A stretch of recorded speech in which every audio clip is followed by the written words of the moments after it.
Oh, I guess we're on. There was supposed to be a little intro screen, but I didn't set this up correctly. But anyway, we're live streaming, so people are looking, so we better talk. Hey, everybody, Kenny Webster. We're live on the radio right now, Houston, Texas, KPRC 950, the oldest radio station in Houston. And I'm not alone today. I got my buddy JD here. My coach from Starting Strength Houston and Starting Strength Katy is in the room. JD, normally when I do these live streams, the person sitting across from me is a political person. And so when I put myself on camera and then I put them on camera, I often look very fit and trim and athletic by comparison to whoever's, no offense to whoever's sitting across from me. I'm not making fun of anyone specifically. But you, on the other hand, having you across from me sitting in the room, kind of makes me look like one of the political people, which is the opposite of, here, let me turn your mic on. I'm just a year or two ahead of you. That's all it is. You'll be there eventually. That's not all true. Good. You're not a year or two ahead of me. You're way ahead of me. For those that don't know what Starting Strength is or who Mark Ripito is, you guys are in the fitness world kind of controversial and edgy, but very much so. I think in a very cool way. Yeah. Can you explain that to people? Why is that?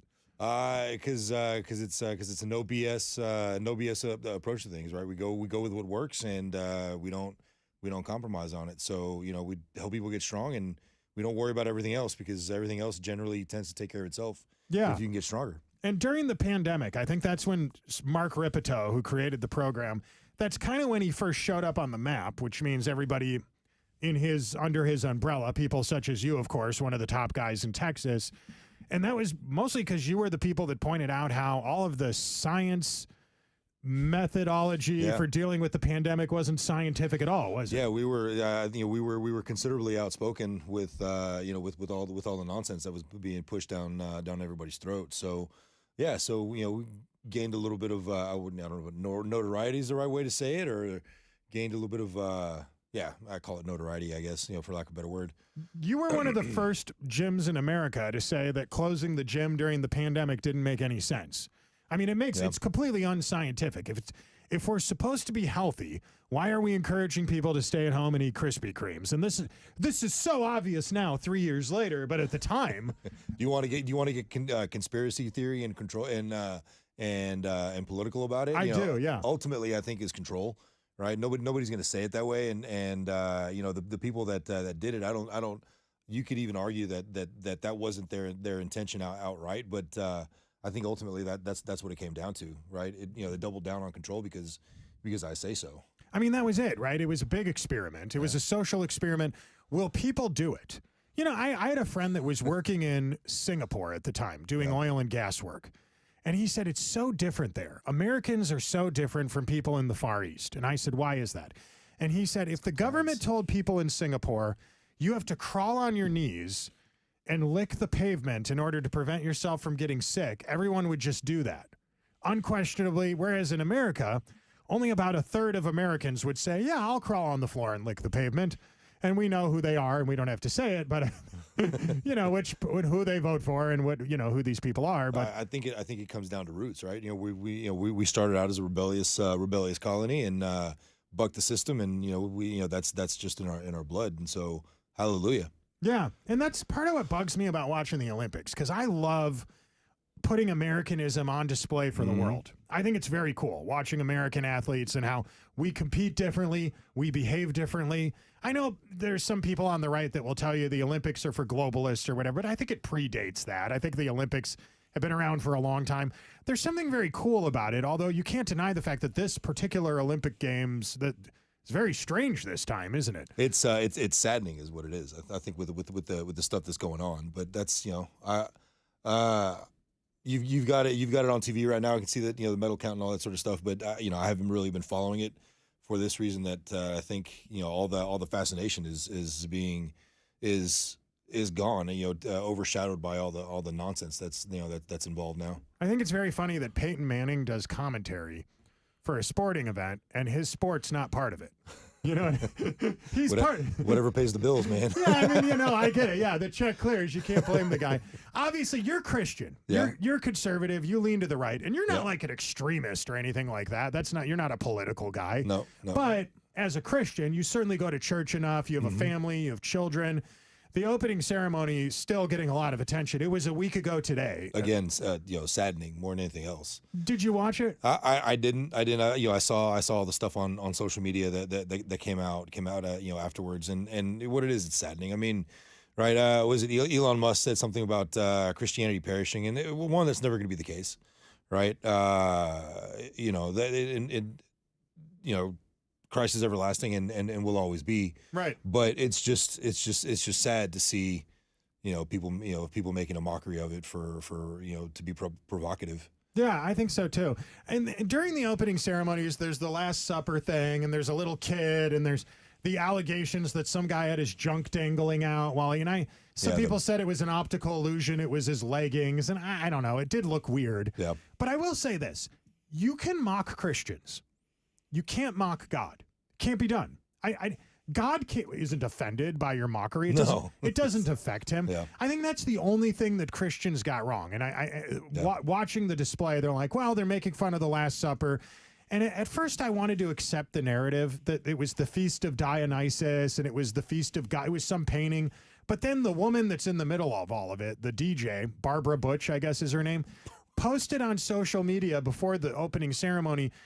She posted something like, it's time to go play Olympic Jesus.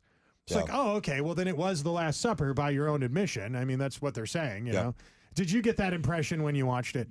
Well, so one, I didn't see it, but You yeah, saw that clips, was yeah, the immediate impression that I got whenever I saw the picture of it. Right. The other thing that's kind of strange about it is, and this is another thing people missed, during the opening ceremony, they show the drag queens and the transgenders and the weird fashion show, and then they shoot to camera shots of the very conservative Islamic athletes. Because I had some people tell me they'd never mock Islam the way they mocked Christianity.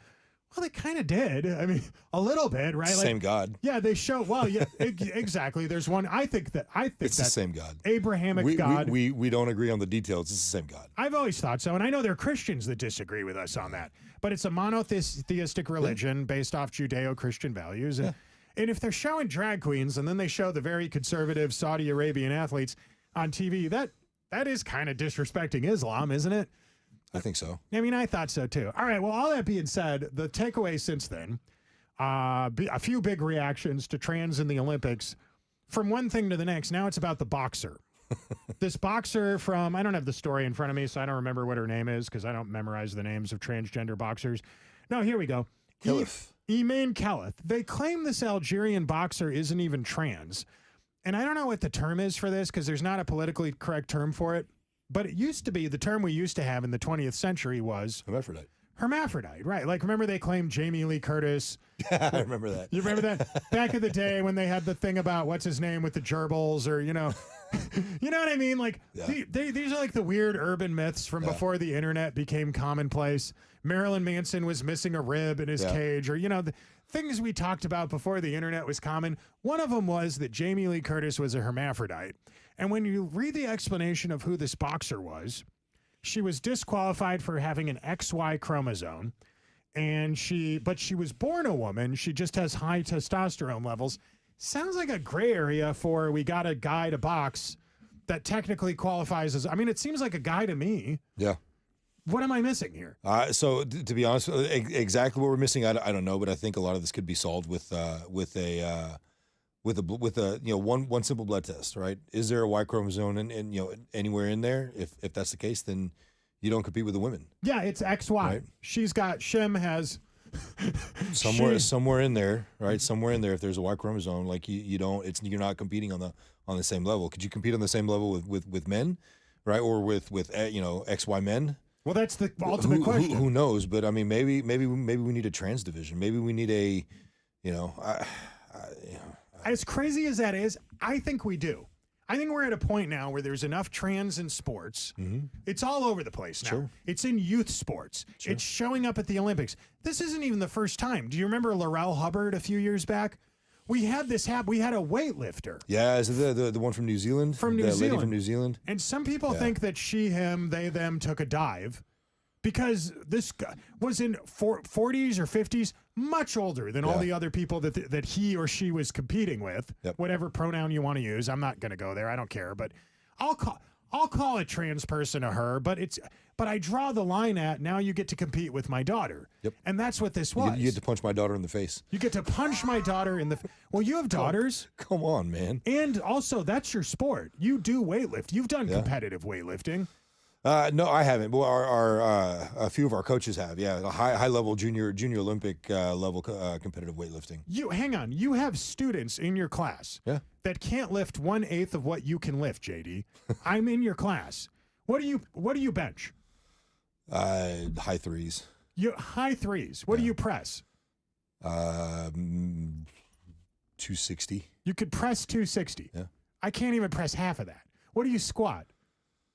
Mid fours. It's not as high as I'd like, but that's a lot. What do you? That's 4 plates. What do you deadlift? High fives. There are people in your class that can't do half of that, and they go to competitions. You don't go to competitions? It's been a while. Because you're busy. Well, so I mean, yeah. So yes, I have competed in meet, but these are all amateur, for fun type stuff. But you're amateur until you're pro, so you know what I mean? Like I feel like you qualify for that. I don't know. I'm not trying to tell you how to live your life, but what you do is that you run a business, and that's a lot more time consuming. I got to think. Yep. Let's talk about that. Stick around. If you're just turning on your radio, I'm hanging out with my buddy JD from Starting Strength. They have 2 gyms, one in Houston, one in Katy. I'm going to tell you why going to their gym changed my life and saved my life right after this. If you're watching us streaming live on social media, don't go anywhere. We're not going anywhere. This will just take a couple seconds. If you're listening to us on the radio, we'll be right back after these important messages. It's never too early to learn that the government is a greedy piglet that suckles on a taxpayer's teat until they have sore, chapped nipples. The Pursuit of Happiness Radio on AM 950 KPRC.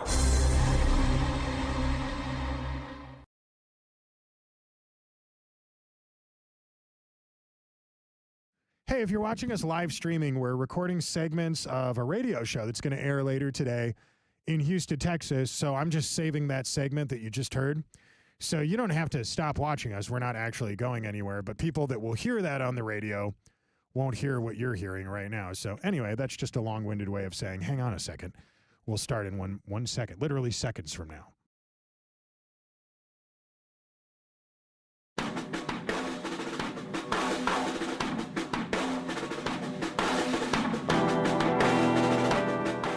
Like a lot of men out there listening to this radio show, I have found that I've had a lot of ups and downs in life. Sometimes life takes you to good places. Sometimes it doesn't. We all have W's. We have L's. You can't have a victory without a failure. In fact, every great victory comes from many, many failures. Failure is a necessary ingredient to success. It's true. And it's just as true in business as it is in fitness and health and life and finances as it is in love and romance. And strangely, all these things are interchangeable. They all connect together.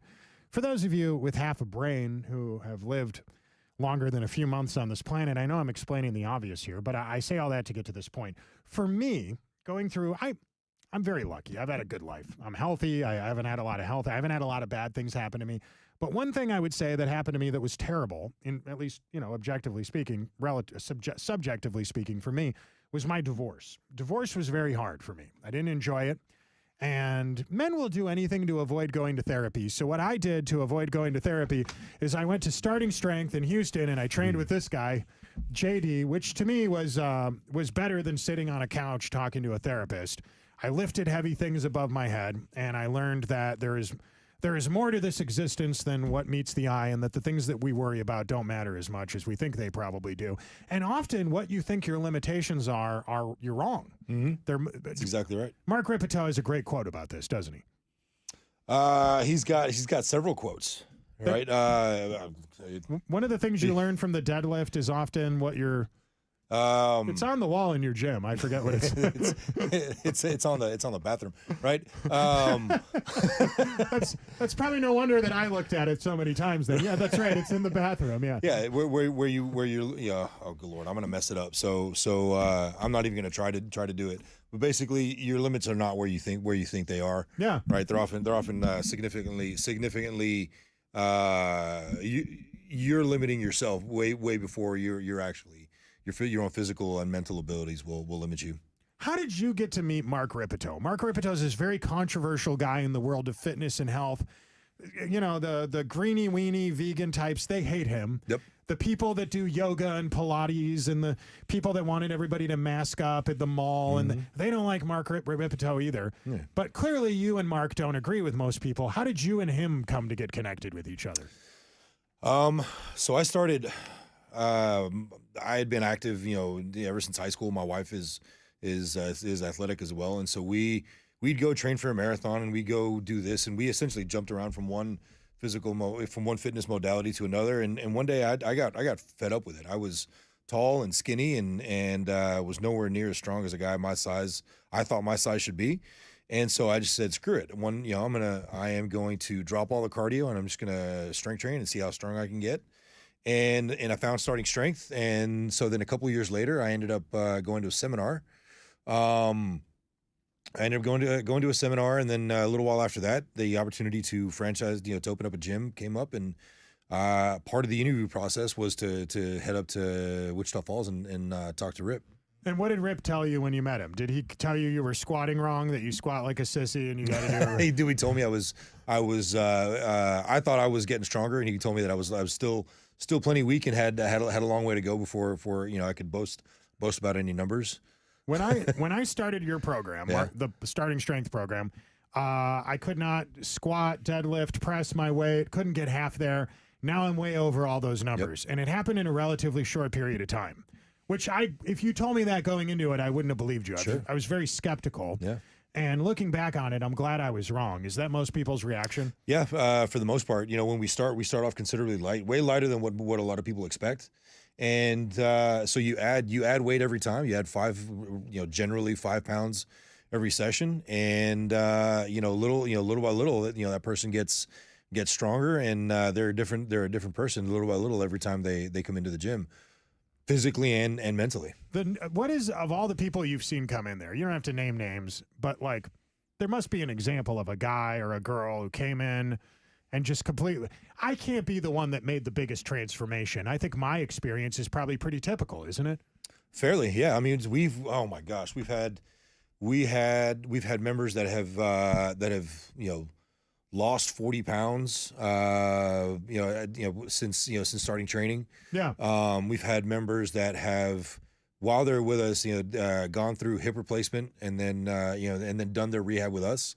And within really a handful of weeks, they're back to the weights that they were moving prior, pre-surgery. Yeah. Even more because now they're able to move better. We've had members that have essentially grown up with us, right? That have become completely different people because now they're stronger. And forget all the muscles, right? Forget all the muscles and the looks. Like that's all secondary benefit, right? But they've gone through this hard process and they've come through it, changed, right? And so now things like you said, they know that their limits are not where they think they are, and so they're comfortable with pushing beyond that. It is life changing. The other thing I like that's about one of the coolest things about starting strength, it's not a cult, but in a way, it's cultish. Every gym is kind of a cult, isn't it? Yeah. When you go to Dallas, Plano, Austin, you go to Chicago. Do you guys have a gym in Denver? We do. We got two. There's two in Denver. I talked about it on the radio, and apparently one of the coaches in Denver is a listener to our morning show. Is he really? And we didn't know that. Awesome. He just reached out to us. We thought that was pretty wild. Yeah. It's very cool, right? Yep. Where's the gym that you wouldn't expect? Does Memphis have one? So Memphis has got one, and it is extremely successful. Really? That would be what you consider a secondary market. It's not a very big market, right?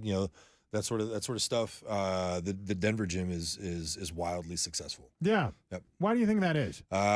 So the guy that owns it and the team that run it are just fantastic. They're great at building relationships. So they're great at meeting people where they're at and then helping them to understand why get strong and go through that process. Part of what's interesting about the starting strength program is that there are gyms called Starting Strength, Denver, Miami, Houston, Chicago, obviously. Yep. But there are also gyms doing the program that aren't part of the Starting Strength family. Is that right? So yeah, there's several, right? So there's a Starting Strength Gyms franchise, which is what you're talking about. And then there are gym affiliates, starting strength affiliates. Like, for example, there's one in Detroit who's owned by he's a former ER doctor. And so he let that go, and now he only trains people over 40 years old. Yeah. And he's got several members that are in their 90s that are, pulling 200 pounds off the floor. Right. Right. I've had 3 ski injuries. One of them before I started going to your gym, 2 while I was going to your gym. One of them that involved surgery. I've never had a surgery before. Every one of those incidents, I used your gym to recover from it. Lifting weights, which is exactly the opposite of what you would think. It's very counterintuitive, but it is exactly what's needed. And then the other thing that always shocks people, older people, the elderly, they benefit from this because even more so than you and me. Even more so than you and me. Why is that? Well, so we've all heard this, right? So the older you get, you lose muscle mass, and then as you get older, that loss accelerates. Right, so it starts when we're in our, I don't know, like 40s, that sort of thing, but then that's what leads to the decline that people experience. But as they get older, now they're losing way more than when they first started losing. Yeah. Right, and so muscle mass is the foundation of health. Right, if you don't have that, you don't have anything. So these older people, we have so many older ladies who come into us with an osteoporosis diagnosis that they don't want to take medication for. Right. And so they this is kind of their last ditch effort before they move on to medication.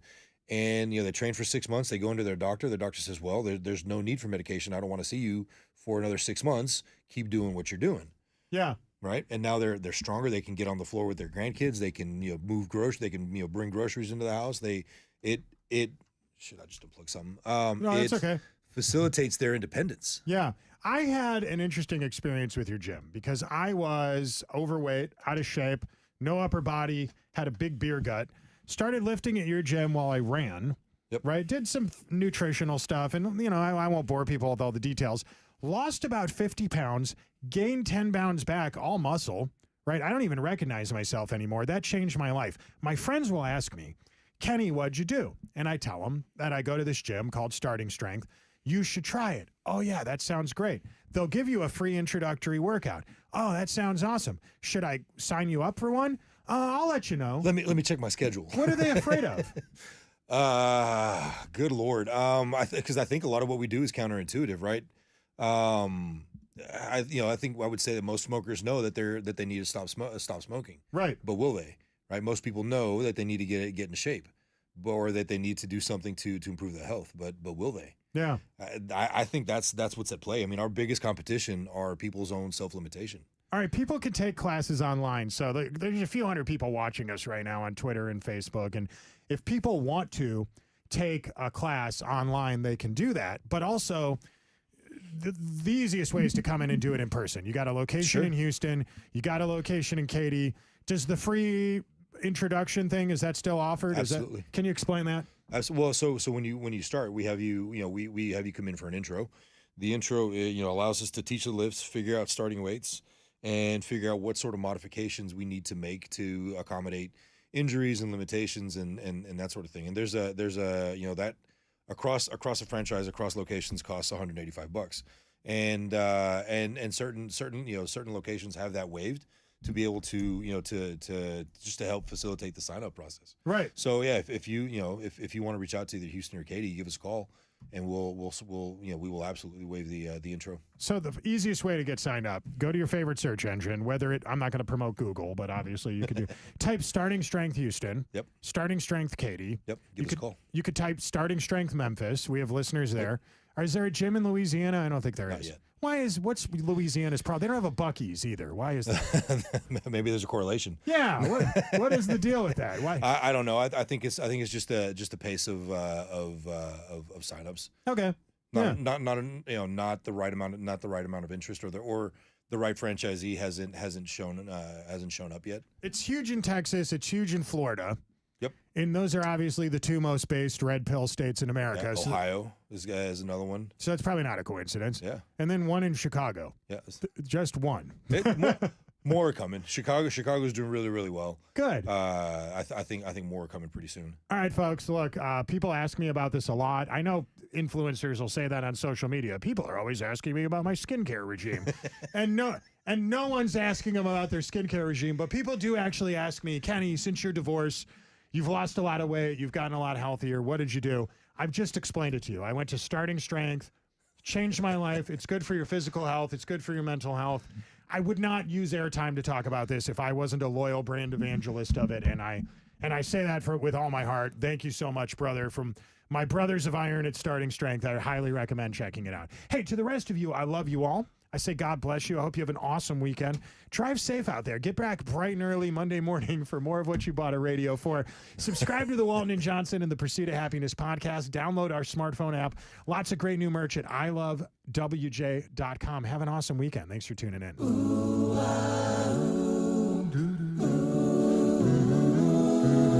You are listening to the Pursuit of Happiness radio. Tell the government to